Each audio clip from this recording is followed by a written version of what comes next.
টাকনু নিচে গোড়ালে যে কাপড় পরলে কি হয় জানা আছে? কেন মাহফিল হয় না মোরে? হুজুর বলে না, কোনো ইমাম বলে না যে কি হয়? আলেমরা বলে না? তো আপনি জানেন না কেন? আপনি কখনো মন থেকে জানার চেষ্টা করেন নাই যে আল্লাহ রাসূল সাল্লাল্লাহু আলাইহি ওয়াসাল্লাম বলতেছেন যে গোড়ালের নিচে কাপড় পরবে তখন তার ওই অংশ জাহান্নামে প্রবেশ করবে। কতটা কঠিন! মানে গোড়ালের নিচে ওই অংশ জাহান্নামে প্রবেশ করবে, তার মানে আমি জেনে বুঝে তো এই কাজ করতে পারি না। অনেকে হারাম বলে টাকনুর উপর কাপড় থাকবে আর ওই অংশে হরমোন থাকে, অনেক কিছু আছে। সর্বাবস্থা সহ্য না, আমাদের সালাতের সময় না, ওই যে ও দেখেন, ও জানে বোঝে, ওই দেখেন টাকনুর গোড়ালের উপর কাপড় পরছে। আপনাদের বয়স ওর থেকে বেশি, সুন্নতে দাঁড়িয়েও মাশাল্লাহ আছে, হয়তো বিড়ি সিগারেটে খাওয়ার কিছুটা অভ্যাসও আছে। দেখছি আমি তো দেখি না, কিন্তু বলে দিচ্ছি। হ্যাঁ, কিন্তু এই যে লেবাস, চিন্তা ভাবনা একটু চেঞ্জ করতে হবে ভাই। 5 ওয়াক্ত সালাত, আসর নামাজ তো মনে হয় পড়েন নাই? পড়েন না। ফজর পড়ছেন, জুমা পড়ছেন? তো জুমা ফজর পড়েন না, জুমা পড়ছেন, আমার চিন্তাটা ঠিক আছে, জুমা পড়লে হয়ে যাবে।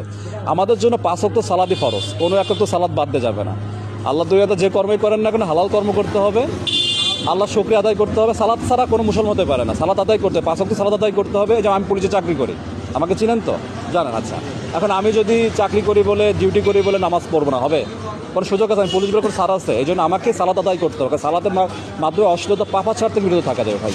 এই কথাগুলো আজকাল আপনাকে খারাপ লাগতে পারে যে আর্জেন্টিনা ব্রাজিলে খেলা হয়, দেখেন রাত জেগে খেলা দেখেন, কিন্তু এগুলো শয়তানের ধোঁকা। দুনিয়া বেশি দিন না, মৃত্যু হয়ে যাবে। কুল্লু নাফসিন যায়কাতুল মউত। হ্যাঁ, প্রত্যেকটা নিঃশ্বাসকেই মৃত্যু স্বাদ গ্রহণ করতে হবে, আমরা জানি। এই জন্য মৃত্যুর জন্য প্রস্তুতি নিতে হবে, সালাত আদায় করতে হবে, ভালো কাজ করতে হবে, সুন্নাহ মাফিক জীবন কাটাতে হবে। ওই টাকনু নিচে এখন বললাম উঠালেন, এরপর ছেড়ে দিলেন না, ঠিক আছে? ভালোভাবে চলেন, ভালোভাবে জীবনটা কাটান ইনশাল্লাহ, ঠিক আছে? বিড়ি সিগারেট হারাম জিনিস খেলে ইবাদত কবুল হবে না, এগুলো বাদ দিতে হবে, ঠিক আছে? ঠিক আছে।